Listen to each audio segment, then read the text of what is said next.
शक्तिला एकादशी व्रत कैसे करें?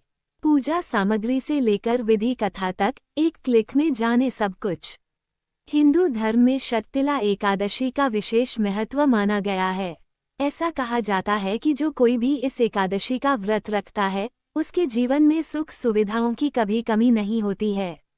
अगर आप शक्तिला एकादशी का व्रत रखने जा रहे हैं, तो चलिए जानते हैं शक्तिला एकादशी का व्रत कैसे करें और शक्तिला एकादशी की पूजा में क्या क्या सामान लगता है। हिंदू धर्म शास्त्रों में शक्तिला एकादशी का विशेष महत्व बताया गया है।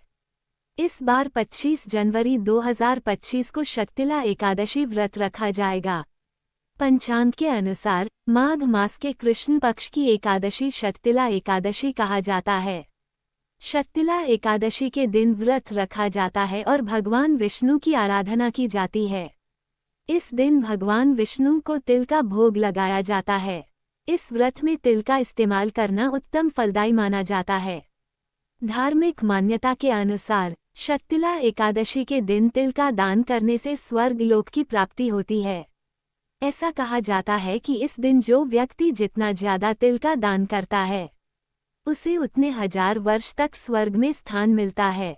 आइए आपको बताते हैं कि शक्तिला एकादशी व्रत रखने की विधि क्या है। शक्तिला एकादशी पूजा में क्या क्या सामान लगता है और शक्तिला एकादशी को क्या दान करना चाहिए। शक्तिला एकादशी पूजा में क्या क्या सामान लगता है। फल, आम के पत्ते, कुमकुम, पीला कपड़ा, फूल, अक्षत, पंचमेवा, मिठाई, चौकी, धूप, गंगा जल, दीप, भगवान विष्णु और मां लक्ष्मी की प्रतिमा।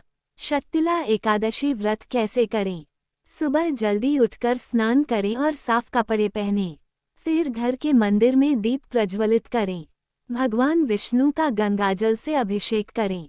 इसके बाद श्रीहरि को पुष्प और तुलसी दल चढ़ाएं। इसके बाद भगवान को तिल जरूर चढ़ाने चाहिए।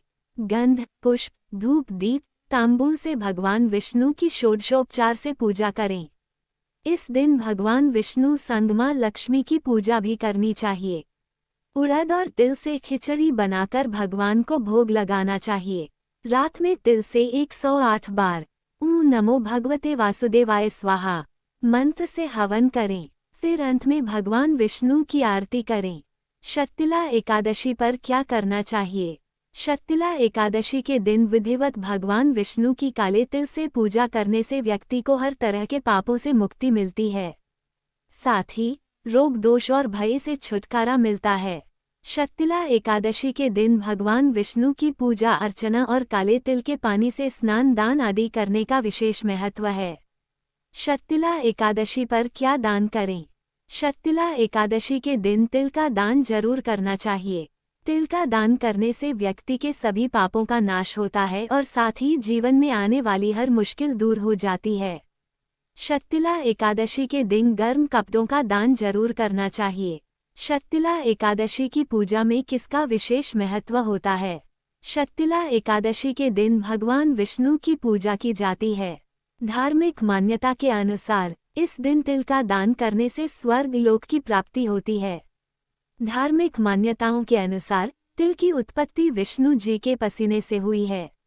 इसी कारण शक्तिला एकादशी की पूजा में तिल का इस्तेमाल करने का विशेष महत्व होता है। शक्तिला एकादशी व्रत के नियम। शक्तिला एकादशी व्रत के एक दिन पहले से ही मांसाहार और तामसिक भोजन नहीं खाना चाहिए।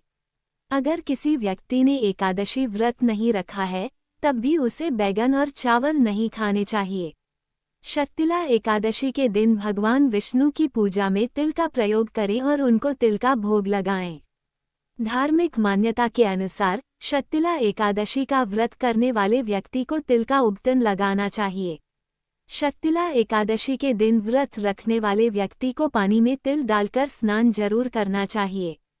जो एकादशी का व्रत रखते हैं, उन्हें फलाहार में तिल से बनी चीजें और तिल मिला हुआ पानी ग्रहण करना चाहिए। शक्तिला एकादशी के दिन तिल का हवन और तिल का दान करना चाहिए। शक्तिला एकादशी की पूजा के समय शक्तिला एकादशी व्रत पढ़नी या सुननी जरूर चाहिए। शक्तिला एकादशी व्रत कथा सुनने से इसका महत्व पता चलता है और व्रत का।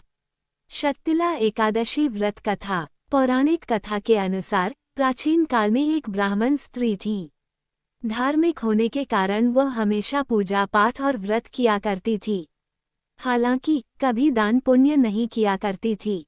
ब्राह्मण स्त्री की पूजा और व्रत से जगत के पालनहार भगवान विष्णु प्रसन्न थे, पर उन्होंने सोचा कि ब्राह्मण स्त्री ने पूजा और व्रत से अपने शरीर को तो शुद्ध कर लिया है, ऐसे में उसे बैकुंठ लोक तो प्राप्त हो जाएगा, पर इसने कभी जीवन में दान नहीं किया है, तो बैकुंठ लोक में इसके भोजन का उपाय नहीं हो पाएगा।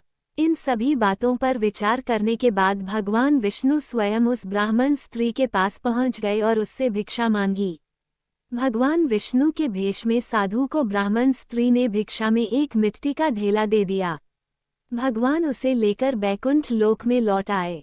कुछ समय के पश्चात उस ब्राह्मण स्त्री का देहांत हो गया और मरणोपरांत वह बैकुंठ लोक पहुंच गई। उस ब्राह्मण स्त्री को भिक्षा में मिट्टी को देने की वजह से बैकुंठ लोक में एक महल प्राप्त हुआ, लेकिन उसके घर में अन्न नहीं था। ये सब देख भगवान विष्णु से ब्राह्मण स्त्री ने बोला, हे प्रभु, मैंने जीवन में सदैव पूजा और व्रत किया, लेकिन मेरे घर में कुछ भी नहीं है। इस पर भगवान ने कहा कि तुम बैकुंठ लोक की देवियों से मिलकर शततिला एकादशी व्रत और दान का महत्व सुनो। उसका पालन करो तो तुम्हारी सारी गलतियां माफ होंगी और मनोकामनाएं पूरी हो जाएंगी। तब ब्राह्मण स्त्री ने देवियों से शततिला एकादशी व्रत का महत्व सुना, समझा और इस बार व्रत को करने के साथ ही तिल का दान भी किया। इसलिए तब से यह मान्यता है कि शततिला एकादशी के दिन व्यक्ति जितने तिल का दान करता है, उतने 1000 वर्ष तक बैकुंठलोक में वह सुखपूर्वक निवास करता है। अगर आप लोगों को यह वीडियो पसंद आई हो तो प्लीज़ चैनल को सब्सक्राइब करें, लाइक करें, शेयर करें और कमेंट में यह जरूर बताएं कि यह भी कहानी जानकारी आपको कैसी लगी। श्रीमन नारायण।